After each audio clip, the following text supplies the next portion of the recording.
복음 7장 13절부터 15절까지 말씀입니다. 마태복음 7장 13절부터 15절까지 말씀을 한 절 한 절 읽고 마지막 절은 같이 읽겠습니다. 좁은 문으로 들어가라. 멸망으로 인도하는 문은 크고 그 길이 넓어 그리로 들어가는 자가 많고 생명으로 인도하는 문은 좁고 길이 협착하여 찾는 자가 적음이라. 함께 읽겠습니다. 거짓 선지자들을 삼가라. 양의 옷을 입고 너희에게 나아오나 속에는 노략질하는 일이라. 아멘. 우리 옆에 분들과 한번 인사 나누실까요? 젊은이 예배 두 번째입니다. 반가워요. 이렇게요.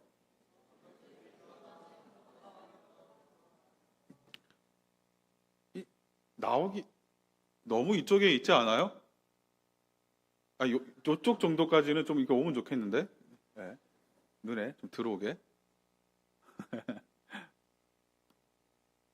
방송실에서 여러 가지로 바뀐 환경에서 또 준비하고 예배를 섬기느라 수고하는 지체들이 많이 있습니다. 저쪽에 보이십니까? 우리 격려의 박수 한번 하겠습니다.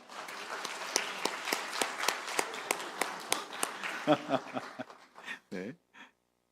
말씀 전하겠습니다. 우리 길을 만드는 사람 두 번째고요. 때때로 우리 소망은 눈으로 볼 때 구체화가 됩니다. 고등학교 시절을 한번 생각해 보세요. 가고 싶은 대학이 있지 않았습니까? 직접 대학교를 바라보고 교정을 걸어보면서 가고 싶었던 그 마음을 구체화하죠. 그리고 선교의 꿈을 품었던 자들도 마찬가지입니다. 막연하게 선교에 대한 마음은 있는데 아직 어느 땅이 하나님께서 주신 땅인지 어느 땅을 밟아야 할지 모르던 그런 청년이 실제로 그 땅을 밟아보았을 때 하나님께서 마음을 부어주시는 그런 경험들을 많이 하게 됩니다. 저도 아프리카를 갔을 때 하나님께서 나를 계속해서 사역자로, 말씀을 전하는 자로, 생명 살리는 자로 계속해서 부르셨지만 여전히 아버지의 목회를 보면서 주저하던 때가 있었습니다. 너무 힘든 삶인데 계속해서 모든 잘못만 하면 책임이 목사님에게 돌아가는 그런 모습들을 이 어린 나이에 봐오면서 사실 가기 싫었습니다. 그런데 그 땅에서 영혼을 만나고 하나님께서 부어주시는 그 마음을 확인하면서 점점 비전이 선명해졌던 것들을 기억합니다. 자, 그렇다면 우리가 바라는 하나님 나라, 하나님께서 우리를 이 땅에서의 삶의 끝이 아닌 이 땅은 연습이며 우리의 본체는 하나님 나라잖아요. 그 땅으로 부르는 게 확실하다면 그러면 천국에서는 어떤 음식을 먹는지, 그곳에서 사용하는 언어는 무엇일지, 다른 언어를 사용할 건 아니잖아요. 그죠? 어떤 노래를 부를지, 거기서도 오직 예수하면서 뛸지, 이런 부분들을 좀 더 선명하게 마치 그림으로 펼쳐주시듯이 우리에게 알려주시고 보여주셨다면 우리는 천국을 좀 더 분명하게 소망하면서 살 수 있지 않겠습니까? 그렇잖아요. 그런데 이상하게도 예수님 재림 이후에 펼쳐질 천국과 하나님 나라에 대한 부분들은 마치 우리가 포토샵 하면서 블러 처리를 하듯이 하나님께서 희미하게 가려놓으신 것 같은 그런 느낌을 받을 때가 많습니다. 왜 그럴까요? 우리 차를 예로 들어볼까요? 여기서 자차 운전하는 분들이 많이 계신데 그리고 앞으로 또 운전하실 분도 많이 계시고 여러분이 만약에 다음 주에 차를 팔기로 했다라고 생각해 봅시다. 이미 딜러와 약속을 잡아두고 이제 다음 주만 되면 내 차가 아니게 되는 거죠. 여러분 그 차를 위해 엔진 오일을 교체하고 와이퍼를 갈고 세차를 하고 타이어를 갈고 이런 공을 들이시겠습니까? 나는 차가 없어서 모르겠습니다. 이런 분들 계실 텐데요. 말이 안 되는 거죠. 당장 다음 주면 딜러한테 넘어갈 차라니까요. 다음 주면 내 차가 아니게 돼요. 왜 그 차에 공을 들이겠습니까? 그냥 막 타는 거예요. 세차도 하지 않고 그냥 막 타는 거죠. 저도 막 팔기 직전에는 굉장히 차를 험악하게 몰았던 기억이 나는데요. 이제 팔 건데 뭐 하면서. 우리 보통 그래요. 이제 다음 주면 우리 게 아니게 되는 거죠. 이사를 예로 들어볼까요? 이사를. 당장 다음 달에 이사가 결정되고 이미 새 집을 보았어요. 사인까지 했어요. 이제 이사를 갈 것이 정해졌단 말이죠. 그러면 지금 살고 있는 집은 더 이상 이제 우리의 집이 아니게 돼요. 그죠? 그런데 그 집에다가 더 이상 우리가 살 집이 아닌데 가구를 바꾸고 페인트 칠을 하고 여기 어디 벽지가 좀 찢어졌네? 다시 도배를 하고 그럴 사람이 있나요? 없단 말이죠. 없단 말이죠. 물론 이 땅은 잠시 머무른 여행지이고 우리는 본향을 가야 되기 때문에 이 땅은 우리는 나그네처럼 살아야 한다는 사실은 잘 알고 있지만 그렇다고 해서 이사가 결정된 이후에 지은 집을 소중히 여기지 않듯이 그런 태도로 이 땅을 살아서는 안 된다는 거예요. 우리는 이 땅에서의 삶도 중요하며 우리의 영성은 이 땅의 현실의 뿌리를 내리고 있어야 합니다. 그래서 하나님께서 의도적으로 가리신 거예요. 의도적으로 불러 처리를 이렇게 희미하게 하듯이 하나님께서는 때로 선명하게 왜 보여주셨으면 우리가 더 분명하게 소망을 할 텐데 왜 이렇게 선명하게 보이지 않으십니까? 라는 의문이 들 때 그 이유인 겁니다. 일부러 희미하게, 일부러 제대로 보이지 않게 하신 거죠.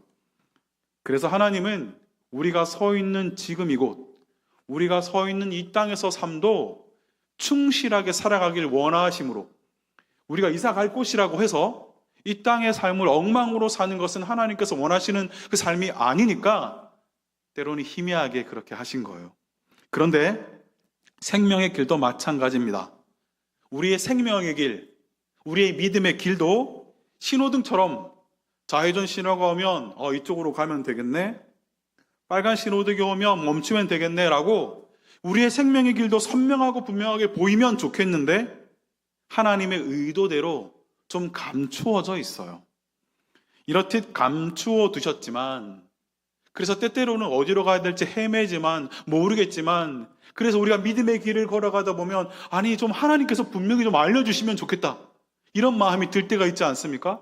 저는 청년 시절에 이런 마음이 들 때가 너무나 많았습니다. 하나님께서 기도하는 아들에게, 기도하는 당신의 자녀에게 분명하게 선명하게 길을 인도해 주시고 보여주시면 하나님, 저에게는 그 길로 순종해서 걸어갈 마음이 있는데 왜 보이지 않으십니까? 라고 답답한 마음으로 기도했던 때가 많이 있었습니다.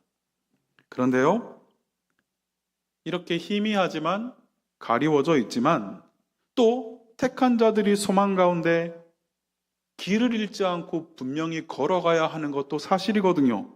그래서 하나님께서 몇 가지 힌트를 주셨는데 그 본문이 바로 오늘 본문입니다. 먼저 1번, 좁은 문은 감추어져 있습니다. 오늘 본문은 여러분이 참 잘 아시는 좁은 문 이야기입니다. 13절과 14절을 한번 띄워주시면 함께 읽도록 하겠습니다. 시작. 좁은 문으로 들어가라. 멸망으로 인도하는 문은 크고 그 길이 넓어 그리로 들어가는 자가 많고 생명으로 인도하는 문은 좁고 길이 협착하여 찾는 자가 적음이라. 아멘. 넓은 문은 크고 넓어서 많은 사람들이 선택을 한다고 해요. 좁은 문은 협착하여 찾는 자가 적다는 말씀이죠.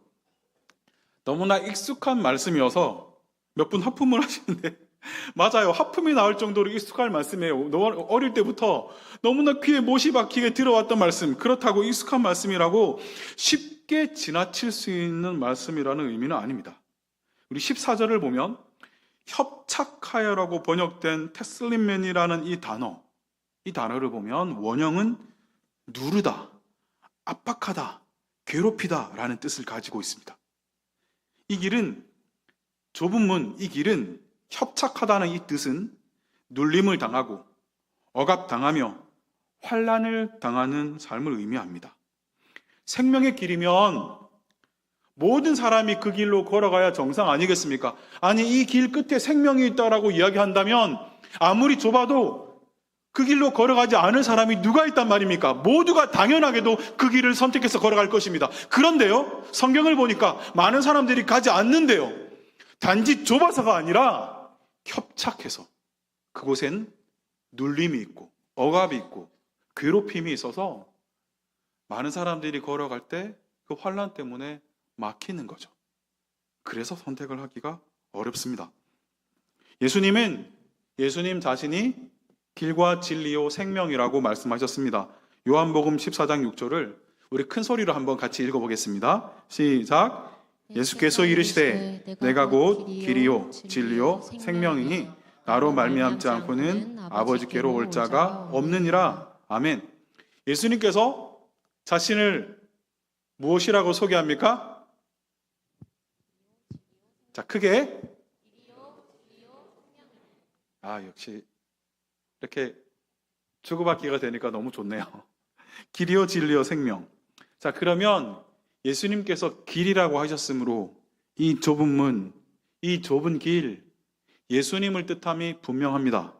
이 말씀 그대로 생명에 이르는 길은 예수님밖에 없는 줄로 믿습니다. 생명에 이르는 길은 예수님밖에 없는 줄로 믿습니다.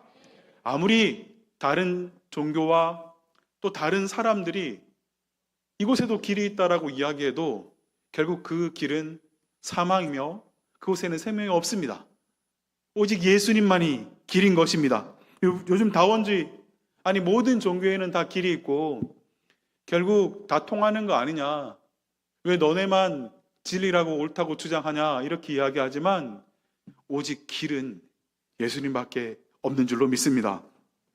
자, 여기서 아무리 환난과 핍박과 어려움이 있어도 예수님이 분명히 보인다면 아무도 넓은 길 말고 넓은 길로 택하지 않을 거예요. 모두가 좁은 길을 택하겠죠. 그런데 여전히 많은 이들이 포기하고 많은 이들이 넘어지고 많은 이들이 택했다가도 시험에 빠지고 이런 모습들을 우리는 많이 본다는 거죠. 왜입니까? 7장 15절 말씀을 함께 읽겠습니다. 시작. 거짓 선지자들을 삼가라. 양의 옷을 입고 너희에게 나오나 속에는 노략질하는 일이라. 거짓 선지자처럼 양의 옷을 입고 속이려 하는 이리들이 있기 때문에 속는다는 거죠. 많은 이들이 선명하게 예수님이 계신 길인 줄 안다면 당연히 선택할 것 같지만 많은 이들이 포기한다니까요. 유혹에 당한다니까요. 왜요? 거짓 선지자처럼 양의 옷을 입은 이리들이 있어요. 양에게 가장 큰 피해를 주는 것이 바로 이리떼라고 합니다. 이들은 무리를 지어 몰려와서 이쪽을 막으려면 저쪽을 물어가고 이쪽을 막으려면 이쪽을 물어간다고 해요. 그런데 가장 큰 피해를 주는 이리가 심지어는 옷까지 양의 옷을 입고 온다면 겉으로 구분이 안 되는 거예요. 경계하기가 너무나 까다롭죠. 긴가민가한 거예요. 그래서 속여 넘어갑니다. 그래서 메시지역은 숙달된 거짓 진심을 뚝뚝 떨어뜨리며 해프게 웃어대는 거짓 설교자들을 조심하라, 이렇게 번역했어요. 많은 사람들이 속아 넘어가서 한 번씩 이단의 건물에서 쏟아져 나오고 들어가는 사람들을 보고 있자면 어떻게 저기 사람들이 저렇게 많나 이런 생각이 들어요. 속는 거죠. 그래서 많은 사람들이 가는 길로 넓은 길을 선택해버리는 겁니다. 양이 크고 힘이 세지면, 특별히 운동을 많이 한 양이면 이리를 거뜬히 이길 수 있을까요? 이리는 양에게 져서 도망갈까요? 저희 양은 힘이 세다 이러고. 양이 아무리 똑똑해도, 양이 아무리 힘이 세도 이리 앞에서는 양일 뿐입니다. 우리가 좁은 길을 선택하는데 늘 아무리 믿음 생활을 잘 해도 이리의 위험이 도사리고 있다는 겁니다. 아무리 우리가 매일매일 말씀을 가까이 하는 자라도, 아무리 우리가 주일 예배 단 한 번도 빠지지 않고 주님 앞에 나오는 자라도 우리는 늘 이리의 유혹에 노출되어 있습니다. 정리해 봅시다. 생명의 길, 좁은 길은 오직 예수 그리스도인데 그 길은 억압을 당하고 고난을 당하는 길이어서 인기도 없고 외면을 당하기 쉬워요. 이미 많은 이들이 탈락하겠죠. 거기다가 노략질하는 이리처럼 거짓 선지자들이 양의 옷을 입고 속이고 있어서 그 길을 찾는 자들까지 속아 넘어가므로 더더욱 찾기 발견하기 어려운 길이 바로 이 좁은 길, 좁은 문입니다. 그래서 습관에 따라 남들이 걸어가는 길을 쫓아 그게 뭐가 나쁜 거야? 다들 그렇게 사는데 라고 살아가는 것은 이리에게 속아 넘어가기 딱 좋은 모습인 것입니다. 우리 청년의 때는 말씀은 듣지만 열심히 주님 앞에 살고자 하는 열정은 있지만 어떤 유혹이 심한 때입니까? 남들처럼 살고자 하는 유혹이 쉬울 때입니다. 그것이 뭐가 잘못됐냐 하는 거예요. 아니 모든 이들이 온라인으로 예배 드리는데 청년들이 내 주위 친구들은 그렇게 드리는데 뭐 꼭 그렇게 교회에 나가야 해라는 유혹. 아니 모든 이들이 다 그렇게 살아라는 유혹. 내가 돈을 먼저 다 벌어놓고 10억 100억을 모아놓고 그 다음에 주님의 일을 하겠다는데 다들 그렇게 사는데 왜 꼭 그것이 나에게는 안 되는 거야 라는 이런 유혹들. 남들이 다 가는 길을 걸어가려는 유혹은 청년의 때에 너무나 넘어가기 쉬운 유혹입니다. 그런데요, 오늘 말씀을 보면 그래서 좁은 문을 선택하기 힘들어요.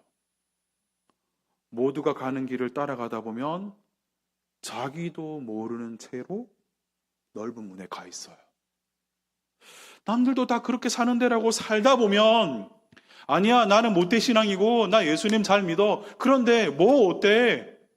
남들이 가는 대로 조금만 나가 집도 마련하고 다 해보고 그 다음에 교회에 봉사할게라고 살다 보면 나도 모르는 채로 우리의 발걸음은 넓은 문을 향하게 되어 있다는 겁니다.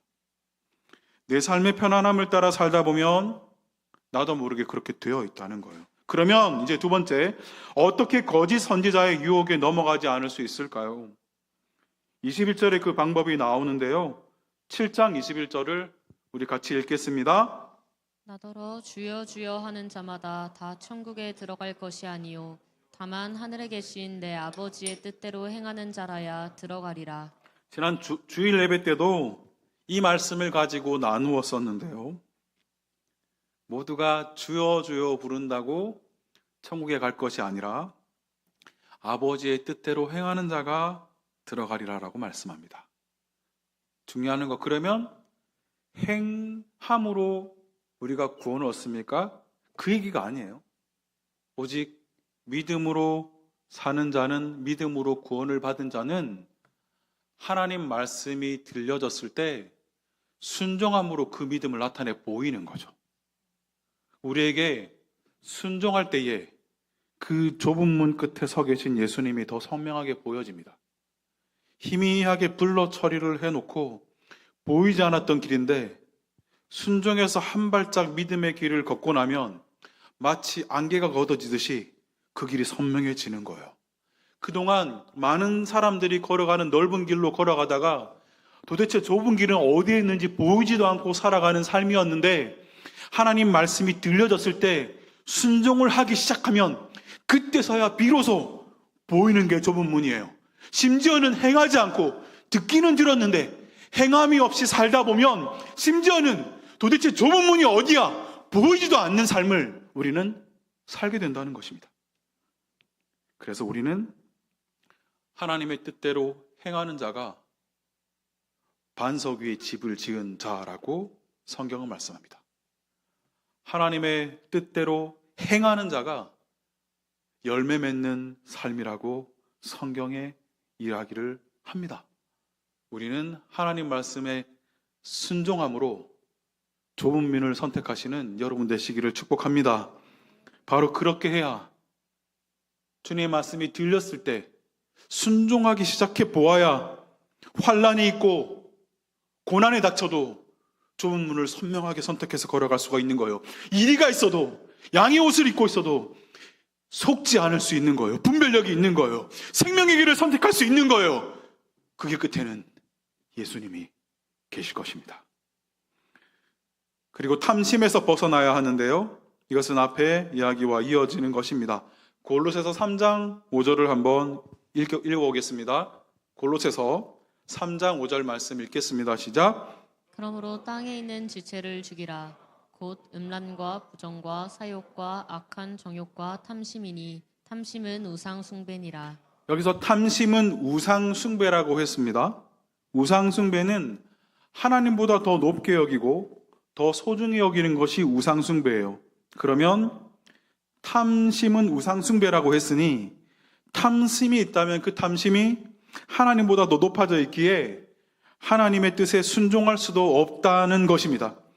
탐심이 이렇게 무서운 거예요. 돈에 대한 탐심, 권력에 대한 탐심, 성공에 대한 탐심, 이것을 내려놓지 못하는 사람은 거짓 선지자들이 양의 옷을 입고 왔을 때에 넘어갈 수밖에 없게 된다는 것입니다.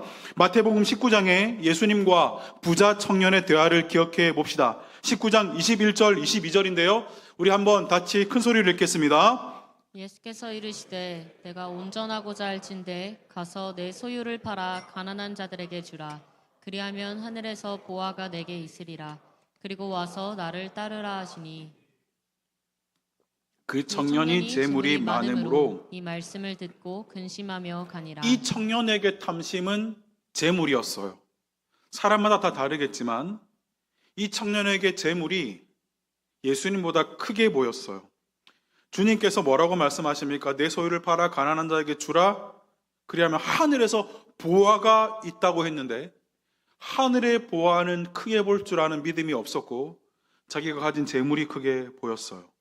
그리고 예수님께서 그리고 와서 나를 따르라고 하시거든요. 이것은 위대한 초청이죠. 아무나 예수님께 직접 나를 따르라는 이 초청을 얻지 못했어요. 놀라운 위대한 초청이에요. 그런데 그 초청이 들리지 않아요. 그 초청 가운데 그 좁은 문으로의 초청이 그에게는 보이지 않았어요. 희미했어요. 그래서 그는 결국 이 탐심 때문에 예수님을 떠나서 가버립니다. 그래서 주님께서 바로 부자는 천국에 들어가기가 어려우니라 낙타가 바늘기로 들어가는 것이 부자가 하나님 나라에 들어가는 것보다 쉬우니라고 이 말씀을 하시는 거죠. 여러분, 탐심을 벗어나기를 축복합니다. 어떤 형태로든 여러분의 탐심이 여러분의 우상이 되지 않기를 축복합니다. 우리 몸에 지워져 있는 그 더러운 죄짐을 우리 찬송가에 있잖아요. 하나 없이 벗어놓고 힘써서 들어갑시다. 구원으로 인도하는 그 문은 참 좁으며. 마지막으로 열매를 보아야 하는데요. 16절을 보면 그들의 열매로 그들을 알지니 라고 말씀합니다. 열매를 보아야 한다는 말은 겉으로 나무를 보고는 분간이 안 된다는 거예요. 겉으로는 우리가 제대로 된 나무인지 속이 썩어 있는 나무인지 알 수 없다는 겁니다. 힘차게 땅으로부터 영양분과 물을 흡수하고 있는지 광합성은 열심히 하고 있는지 겉으로 보면 분간이 안 돼요. 그런데 거짓 선지자는 아무리 양의 옷을 입었다 할지라도 성령의 열매를 맺을 수 없어요. 반대로 거짓 선지자는 좋은 열매를 맺는 자는, 좋은 나무는 어떤 고난과 어려움 앞에서도 성령의 열매들을 맺는 거예요. 우리 갈라디아서 5장 19절부터 21절인데요. 우리 한번 읽어보겠습니다. 육체의 일은 분명하니 곧 음행과 더러운 것과 호색과 우상 숭배와 주술과 원수 맺는 것과 분쟁과 시기와 분냄과 당짓는 것과 분열함과 이단과 투기와 술 취함과 방탕함과 또 그와 같은 것들이라. 전에 너희에게 경계한 것 같이 경계하노니 이런 일을 하는 자들은 하나님의 나라를 유업으로 받지 못할 것이요. 나무는 구분이 어렵지만 열매는 분명히 구분할 수 있습니다. 여러분, 이런 열매 맺는 자들을 경계하시기 바랍니다. 이런 자는 좁은 문을 가리울 것입니다. 여러분의 눈마저 흐리게 만들 거예요. 어찌 해서든 한 사람이라도 더 넓은 문으로 같이 가려고 이끄는 자인 것입니다. 이런 자들의 끝은 멸망입니다. 하나님의 나라를 유업으로 받지 못할 것입니다. 요즘에 굉장히 핫한 젊은 사모님이 계세요. 부여 신성감리교회 김지희 사모님인데요. 이분이세요. 여러분 혹시 이분에 대한 영상 보신 분 계십니까? 몇 분이 벌써 이미 굉장히 유명한 분이셔서 이미 많은 분들이 보셨어요. 이분은 체육대학을 진학했고 첫 피트니스 대회에서 1위를 차지하며 재능을 나타내기 시작하죠. 그래서 20대 초반에, 여러분 20대 초반 한번 손 들어 보실까요? 네, 여러분 요 나이 때 20대 초반 때 이미 월 1,000만 원 이상의 수익을 거두었다고 합니다. 이 성공에 대한 갈망, 이 바디 프로필 찍잖아요. 이 전문 스튜디오를 내고 사업까지 성공시키고 대학 졸업도 포기할 만큼 일에 몰두해요.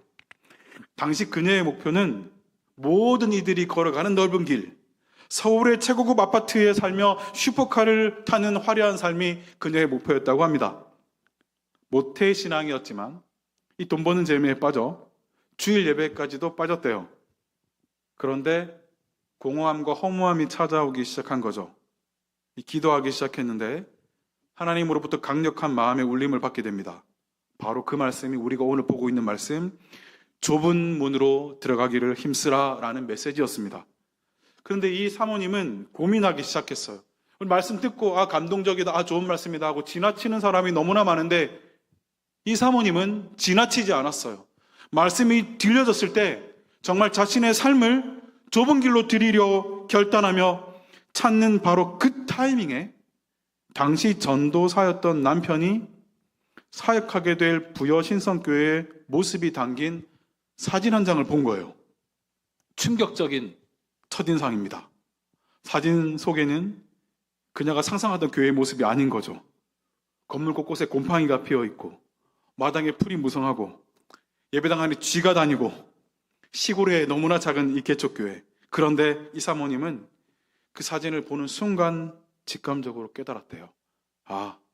이곳이구나. 하나님이 말씀하신 좁은 길이 여기구나.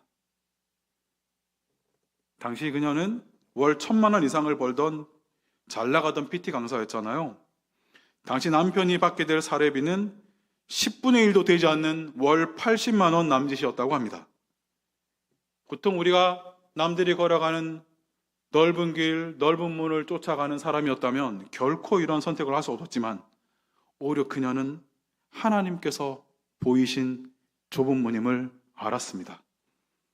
가장 확실한 소명의 자리로 알고 시골로 갔어요. 여러분이 보신 영상대로 이제 엄청나게 많은 사람들이 그 조그만 시골에 대부분 노인들이었던 그곳에 몰려들기 시작하고 또 무려 젊은 40대 가정이 2가정이나 등록을 하고 하나님께서 당신의 말씀에 순종해서 걸어간 그 사모님의 길에 마치 맞다, 거기가 좁은 길이야, 거기가 생명의 길이야 라고 인정해 주시듯이 지금 그녀는 굉장히 온라인을 달구는 핫한 젊은 신앙인으로 모습을 보여주고 있습니다. 모두가 시골로 들어가라 이런 이야기를 하는 것이 아닙니다. 모두가 사역을 해야 이런 얘기를 하는 게 아니에요. 그녀에게 하나님이 보여주신 좁은 길은 그곳이었어요. 우리에게는 좁은 문이, 좁은 길이 어디입니까? 분명하게 성경은 말씀합니다. 그 길은 좁고 협착하여 눌림이 있고 억압이 있고 고난이 있는 곳, 그래서 많은 이들이 가기를 꺼려하는 곳, 그리고 심지어는 거짓 선지자들이 양의 옷을 입고 와서 속이고 헷갈리게 만드는 곳. 우리도 그런 좁은 길을 걷고 계십니까? 아니면 많은 이들이 걷고 있는 넓은 길을 지금도 소망하며 교회는 다니지만 예수님은 믿지만 하지만 나도 남들처럼 될래 라고 살고 있지는 않으십니까?